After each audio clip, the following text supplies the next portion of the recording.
নামতহে চলিছে ধুবুৰীৰ কৃষি বিভাগ। ধুবুৰীৰ কৃষি বিভাগৰ কাৰ্যালয়ত নাই পৰ্যাপ্ত কৰ্মচাৰী। কাৰ্যালয়টোত খালী হৈ আছে শতাধিক পদ। 106 গৰাকী গ্ৰাম সেৱক থাকিবলগীয়া ধুবুৰী কৃষি বিষয়াৰ কাৰ্যালয়ৰ অধীনত আছে মাত্ৰ 22 গৰাকী গ্ৰাম সেৱক। এজন গ্ৰাম সেৱকে পালন কৰিবলগীয়া হৈছে 10ৰ পৰা 15খনকৈ গাঁৱৰ দায়িত্ব, যাৰ বাবে উপকৃত হ'ব পৰা নাই ধুবুৰীৰ কৃষকসকল। ধুবুৰীৰ এই কৃষি বিভাগৰ কাৰ্যালয়টোত কি ধৰণৰে চলি আছে আৰু কি ধৰণৰে তাত সমস্যাৰ সৃষ্টি হৈছে সকলোবোৰ জনাবৰ বাবে পুনে পুনে আপোনালোকক লৈ যাব বিচাৰিছোঁ আমাৰ সাংবাদিক ফিৰোজ আলমৰ কাষলৈকে।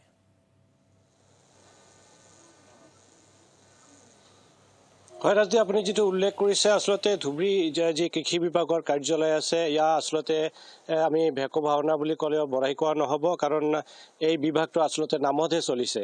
আসলতে কৃষকৰ লগত প্ৰত্যক্ষভাৱে সম্পৰ্ক থকা যি গ্ৰাম সেৱক বুলি কোৱা হয়, গ্ৰাম সেৱকৰ পদৰ সংখ্যা ধুবুৰী জিলাত 116টা, কিন্তু 106টা, কিন্তু আমি যিখিনি তথ্য লাভ কৰিছোঁ বৰ্তমান ইয়াত মাত্ৰ 22টা গ্ৰাম সেৱকহে কৰ্মৰত হৈ আছে। মুঠৰ ওপৰত জিলাখনত কৃষকৰ বাবে সহায় হোৱাকৈ যি গ্ৰাম সেৱকৰ প্ৰয়োজন সেই গ্ৰাম সেৱক যোগান নিযুক্তি দিয়া হোৱা নাই, যাৰ ফলত কৃষকসকল যথেষ্ট হাৰাশাস্তিৰ সন্মুখীন হ'ব লগা হৈছে আৰু কৃষি বিভাগটো এক প্ৰকাৰ বিফল হৈ পৰিছে।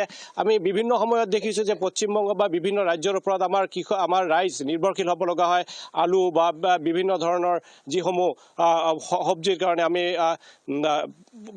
প্ৰত্যক্ষভাৱে আমি নিৰ্ভৰশীল হ'ব লগা হয়, আৰু আমাৰ কৃষকে যিহেতু এই সমগ্ৰ যি কৃষি কাৰ্য কৰিবলৈ সক্ষম, কিন্তু যিহেতু আমাৰ কৃষি বিভাগ এক প্ৰকাৰ কৰ্মহীন হৈ পৰিছে, যাৰ কাৰণে কিন্তু আমি বিভিন্ন সময়ত এই মুহূৰ্তত কেইগৰাকীমান ব্যক্তি আছে, প্ৰচাৰ সম্পাদক আছে,